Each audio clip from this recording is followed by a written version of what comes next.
Hello বন্ধুরা, তোমরা সবাই কেমন আছো? আশা করি তোমরা সবাই ভালো আছো।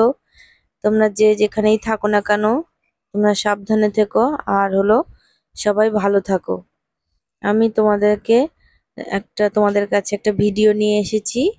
এই পুজোর একটা ভিডিও, ব্লগ ভিডিও করেছি, তাই তোমাদের সাথে একটু শেয়ার করলাম।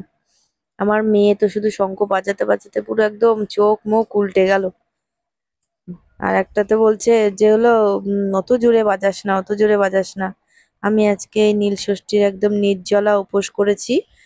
নির্জলা উপোস করে ঠাকুরকে এই সন্ধ্যাবেলা, এখন 6:30 বাজে, এই সময় সব সাজিয়ে গুছিয়ে ফল টল কেটে তারপরে এই পুজোর ব্যবস্থা করেছি।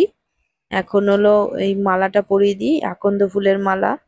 অনেক কষ্ট করে পেয়েছি আকন্দ ফুলের মালাটা, পাচ্ছিলাম না, বাজারে সব বিক্রি হয়েছিল, আমরা আসলে দেরি করে গেছিলাম বাজারে, তাই কিছু সেরকম ভাবে পাইনি ফুল টুল। এখানে ঘিয়ের প্রদীপ জ্বালিয়েছি, আর ধূপকাঠি জ্বালিয়েছি, আর চন্দন বেটেছিলাম, চন্দন, সাদা চন্দন। সেই সাদা চন্দন বেটে ওই সব ফলে লাগিয়ে দিয়েছি, কারণ এটা দিতে হয় নীল ষষ্ঠীতে। আর নীল ফুল দিয়ে দিয়েছি, মানে নীলকণ্ঠ ফুল। আর 5 রকম ফল দিয়েছি, এই বেল দিয়েছি, খেজুর দিয়েছি, শসা, তারপরে কাটা ফল, আম, এগুলো দিয়েছি সব সাজিয়ে। আর এই পুজোতে বেলপাতা তো মাস্ট, বেলপাতা তো লাগেই, বেলপাতাও দিয়েছি। আর এবার পুজোয় বসে গেছি আমি। এবার জল ঢালবো। বেলটা আমি ছুঁয়ে নিলাম শিবের মাথায়। দেখো, আবার শিবের মাথা আবার ফেটে না যায়। আমার যা বলছে, দেখো আমার যেন শিবের মাথা যেন ফেটে না যায়। আমার যা আগে পুজো করে নিয়েছে, তারপর আমি এখন করতে বসেছি। এখন করছি আমি পুজো আস্তে আস্তে। এখানে দেখো আমাদের কার্তিক ঠাকুর, আমাদের বাড়ি কার্তিক পুজো হয়েছিল, তা কার্তিক ফেলেছিল। তা কার্তিক তো আমাদের হয়নি, আমাদের হয়েছে দুটো রাজকন্যে, একদম মা লক্ষ্মী, বুঝলে? জানি না কার্তিক কবে হবে। যাক, আমি যেটা পেয়েছি, ভগবান যেটা দিয়েছে সেটাই আমরা অনেক খুশি। এই যে ফল কেটে রেখেছি দেখো, এখানে অনেক ধরনের ফল। আর এখানে দুধ দিয়েছি, গরুর দুধ, তারপরে কালো তিল দিয়েছি, তারপরে ডাবের জল, গঙ্গা জল, ঘি, মধু, এটা, এগুলো সব ওই দুধের মধ্যে দিয়েছি। আমি গুনছি, আবার 5টা ফল হলো তো নাকি অন্য বেশি দিয়ে ফেললাম, তাই ভাবছি আমি। খেজুরটা দিয়ে দিয়েছি। খেজুর, এখন এই কাঁচা খেজুর ওই ছড়া দিতে হয়, তা দিয়ে ফেললাম আমি। এবার এগুলো সবগুলো আস্তে আস্তে সরিয়ে জল ঢালবো।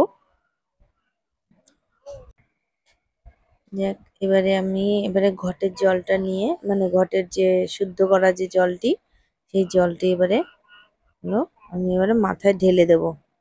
তোমরা কি নীল ষষ্ঠী করেছো? আমি একদম নির্জলা উপোস করে সারাদিন, আগের দিন সংযম করেছি, নিরামিষ খেয়েছি। পরের দিন ইয়ে করেছি, ওই পুরো কিছু খাইনি, জলও পর্যন্ত খাইনি, একদম নির্জলা উপোস করেছি।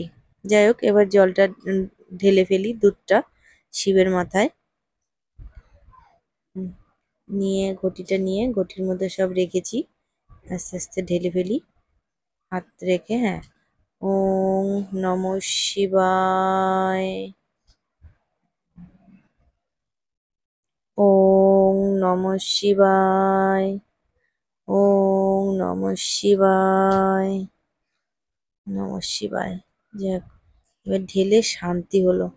সারাদিনের উপোসটা আমাদের করে, এই পুজোটা করে মনে শান্তি হলো। ধূপকাঠিটা দিয়ে ঘুরিয়ে নিই, পুজোটা দিয়ে তারপরে কিছু খাবো। আমি সন্তানদের জন্যই তো করতে হয় না, সন্তান, পরিবার, সবার জন্যই তো করতে হয় এই উপোসটা। তাহলে ভগবান কৃপা যদি করে সবাই ভালো থাকে, সেটাই তো সবসময় চাইবো ভগবানের কাছে। কারো কোনো ক্ষতি হোক সেটা চাই না, সবার ভালো হোক, পৃথিবীটা সুন্দর হোক, কোনো যেন, কোথাও যেন কোনো অন্যায়ভাবে কিছু যেন না হয়। সব বাচ্চা কাচ্চাদের সবাইকে ভালো রাখুক, সবাইকে সুস্থ রাখুক, কারোর যেন কোনো ক্ষতি না হয় সেটাই সবসময় ঠাকুর কাছে চাই। শুধু নিজের জন্য চাই না, সবার জন্য চাই আমি। কারণ পৃথিবীটা সুন্দর হলে সব প্রত্যেকটা ঘরে ঘরে সব সুন্দর হবে। সুন্দরভাবে একটা এক একটা করে পরিবার তৈরি হবে। সেটাই চাই, যেন পৃথিবীটা সুন্দর হয়। কোনো যেন ঝঞ্ঝাট, ঝামেলা, খুন খামারি এসব যেন কিচ্ছু না হয়। কারণ কি এইসব যত হবে তত প্রত্যেকটা পরিবারের উপরে প্রভাব পড়বে। কারণ কি তারাও ভালো থাকবে না। কেন পৃথিবী যদি সুন্দর না হয় তাহলে কি আর ভালো হয়? পৃথিবীর মানুষগুলোর জন্যই তো এতটা খারাপ। পৃথিবী তো সুন্দরই, কিন্তু কি পৃথিবীর সুন্দরটাকে কেউ সুন্দর রাখতে দেয় না।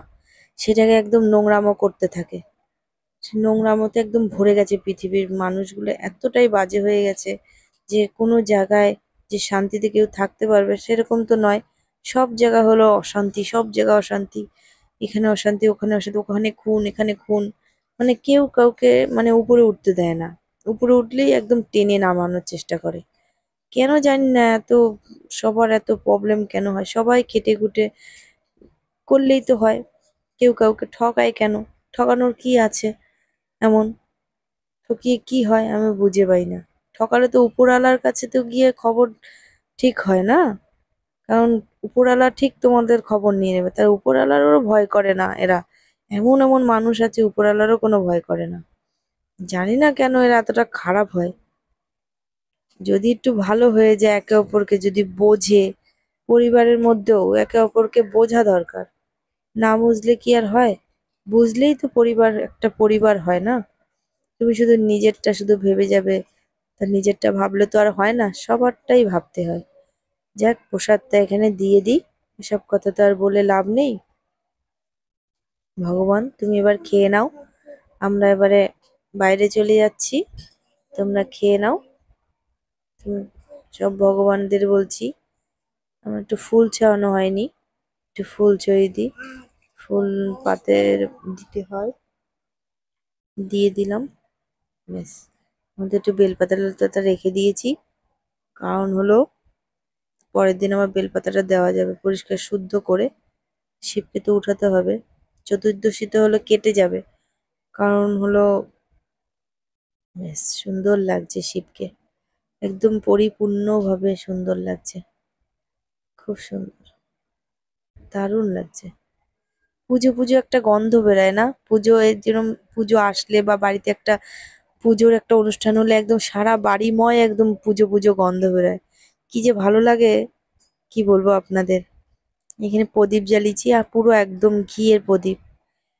আর প্রদীপটা দেখো কি সুন্দর লাগছে, জল জল করছে। রাধা কৃষ্ণ আমাদের বাড়িতে একটা আছে, ছোট্ট রাধা কৃষ্ণ।